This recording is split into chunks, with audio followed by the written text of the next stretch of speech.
In the previous video, we looked at bank loans, which are the main source of finance for small companies, including startup companies. Larger companies have other options available.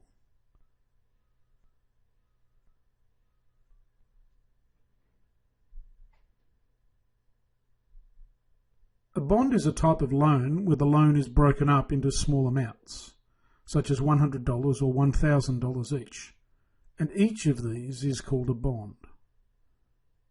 As is the case with shares, investors can buy as many bonds as they require, depending on the amount they want to invest.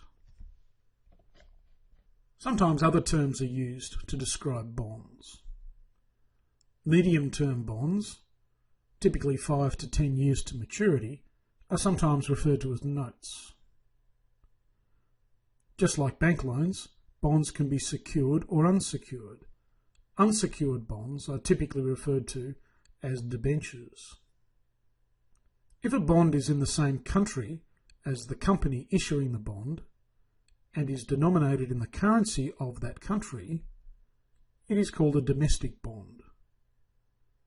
Many countries have well-developed domestic bond markets, but Australia does not. There are few Australian domestic bonds on issue. As a result, Australian companies wanting to issue bonds usually look overseas. There are two other types of bonds. A bond issued in another country, in the currency of that country, is called a foreign bond. Some of these bonds have colourful names. Those issued by US companies are called Yankee bonds. Those by Japanese companies are called samurai bonds. Those by British companies are called bulldog bonds. Those by Canadian companies are called maple bonds. And those by Australian companies are called kangaroo bonds.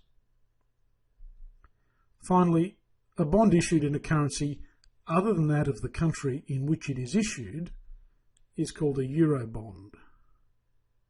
In this context, euro does not refer to Europe. Euro bonds can be issued in any country.